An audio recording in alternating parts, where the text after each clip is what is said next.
Second হচ্ছে প্রথম আমরা কিভাবে শিখব? আমরা যখন বুঝলাম যে এটা আমার আমি কোরআন হাদিসের জ্ঞান অর্জন করতে চাচ্ছি, তো আমার আরবি ভাষা শিখতে হবে। তো এরপরে হচ্ছে আমি কিভাবে শুরু করব? তো কি দিয়ে শুরু করব এটার আগে হচ্ছে আমি কোন নিয়মে যাব? এই যে স্ক্রিন আপনারা দেখতে পাচ্ছেন, ভাষা শেখার একটা স্বাভাবিক নিয়ম আছে। আমরা দুটো ভাষা, একটা ভাষা হচ্ছে আমাদের মাতৃভাষা যেটা, যেমন আমাদের মাতৃভাষা হচ্ছে বাংলা ভাষা। তো বাংলা ভাষাটা আমাদের স্কুলে গিয়ে, মাদ্রাসায় গিয়ে বা উস্তাদের কাছ থেকে আমাদের শিখতে হয় না বলাটা।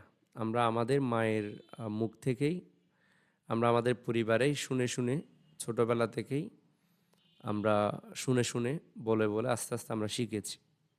তো এটা হচ্ছে মাতৃভাষা।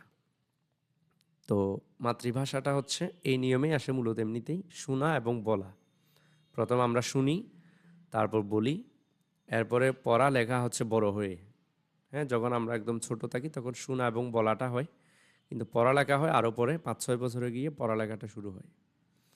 হ্যাঁ, কিন্তু যেই ভাষাটা আমরা, আমাদের যেটা দ্বিতীয় ভাষা, ইংরেজি হোক বা আরবি হোক, যেটা অন্য কোনো ভাষা,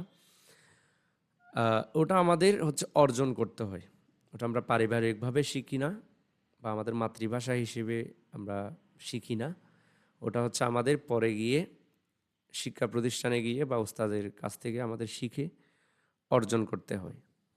তো এই ভাষাটা শেখার ক্ষেত্রেও সেম বলা যায়, শোনা এবং বলাটা সেম, তবে এখানে ওটাতে হচ্ছে সাথে সাথে পড়ালেখাটাও চলতে থাকে, মানে চারটা কাজ একসাথে চলতে থাকে।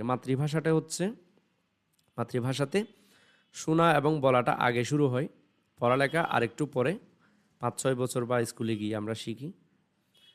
কিন্তু দ্বিতীয় ভাষা শেখার ক্ষেত্রে যেটা হয়, শোনা, বলা, পড়া, লেখা সবগুলো প্রায় একসাথে শুরু হয়ে একসাথে চলতে থাকে। তো এখানে যে বিষয়টা আমাদের দেশে, এই যে আমি যেটা আমার অভিজ্ঞতা বললাম, আমরা যেটা দেখেছি আরবি ভাষা শেখার ক্ষেত্রে যে ভুলটা হয় আমাদের, বিশেষ করে যে আমরা পড়ালেখা দিয়ে শুরু করি। শোনা এবং বলাটা আমাদের হয় না, আমরা পড়ালেখা দিয়ে শুরু করি। আমরা বই পড়ি, আরবি কিতাব পড়ি, বই পড়ি, তারপর লিখি। এবং একদম আমাদের শিক্ষা প্রতিষ্ঠানেও এভাবেই, এই ভুল নিয়মে আমাদেরকে আরবি ভাষাটা শেখানো হয় বা হয়েছে, এখনও হচ্ছে অনেক শিক্ষা প্রতিষ্ঠানে। এখন অনেকে এই নিয়মে শুরু করেছেন, শোনা বলা এগুলো সমান গুরুত্ব দিচ্ছেন। কিন্তু এখনও বলতে গেলে প্রায় অধিকাংশ শিক্ষা প্রতিষ্ঠানে এইভাবেই আছে, পড়ালেখা।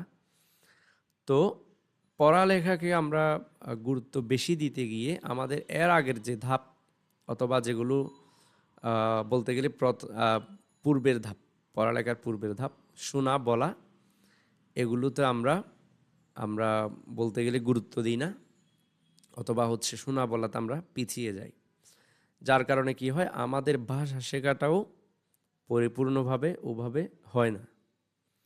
তাইলে কথা হচ্ছে, আরবি ভাষা শেখার ক্ষেত্রেও আমার আগে হচ্ছে শোনা এবং বলা, ওস্তাদের মুখ থেকে শোনা, ওস্তাদের মুখ থেকে আরবি ভাষাটা আমার শুনতে হবে, এরপর আমার বলতে হবে, বলা প্র্যাকটিস করতে হবে।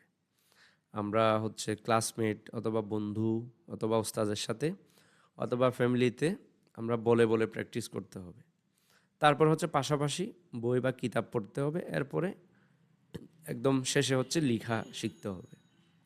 তাইলে যেটা বললাম, আমাদের শোনা বলা দিয়েই শুরু করতে হবে, পড়ার পাশাপাশি। শুধু পড়ালেখা যদি হয় তাইলে এটা ভুল নিয়ম। এটাই আমার এখানে মেইন বলার উদ্দেশ্য, যে আমরা যদি আরবি ভাষার ক্ষেত্রে শুধু পড়া এবং লেখা দিয়ে শুরু করতে চাই বা পড়ালেখা দিয়ে যদি এগিয়ে যেতে চাই, তাহলে এটা ভুল। তা আমাদের হচ্ছে শুনতে হবে, ওস্তাদের মুখ থেকে শুনতে হবে। এবং সামনে গিয়ে আমি হয়তো পরবর্তী কোনো এপিসোডে বলবো যে আরবি ভ্লগ শোনা, আরবি স্পিচ, বক্তব্য শোনা, বা বিশেষ করে আলিমদের দার্স আছে, যারা কোরআন সুন্নাহর ইলম অর্জন করতে চান তাদের জন্য আলিমদের দার্স আছে। এবং অনেক আলিমদের বা আমাদের বড় বড় আলিমদের দার্সগুলো সহজ আরবিতে, অত কঠিন আরবি না। তো আপনি ওই দার্সগুলো শুনতে পারেন, শুনে শুনে আস্তে আস্তে আপনি হচ্ছে শোনাটা প্র্যাকটিস করবেন, এরপরে বলাটা প্র্যাকটিস করবেন একটু একটু। এরপর আমাদের মাঝখানে হচ্ছে শব্দ শিখতে হবে, এটা আমি সামনে বলবো। তো এরপরে পড়ালেখা। তাইলে এখানে মূল বিষয় যেটা বলতে চাচ্ছি, আমাদের মাতৃভাষা শেখার ক্ষেত্রে আমরা যেভাবে করি সেই প্র্যাকটিসটাই আমরা ঠিক সেম দ্বিতীয় ভাষা শেখার ক্ষেত্রেও হবে। শোনা, বলা, পড়া, লেখা, অর্থাৎ পড়ার পাশাপাশি শোনা এবং বলাও প্র্যাকটিস করতে হবে। শুনতে হবে, এরপরে বলা প্র্যাকটিস, এরপর পাশাপাশি পড়া, তারপর শেষে হচ্ছে লেখা। হ্যাঁ, যদি শোনা বলা বাদ দিয়ে আমরা যদি শুধু পড়া এবং লেখাতে আমরা যদি মনোযোগ দিই, শোনা এবং বলা যদি বাদ দিয়ে দিই, তাইলে আরবি ভাষা শেখাটা আমরা সফল হতে পারবো না, বা হয়তো আমরা শেষ পর্যন্ত যেতে পারবো না। আজকে এতটুকু বললাম। আল্লাহ সুবহানাহু ওয়া তাআলা আমাদেরকে আরবি ভাষা শেখার, কোরআন সুন্নাহ বুঝার তৌফিক দান করুন।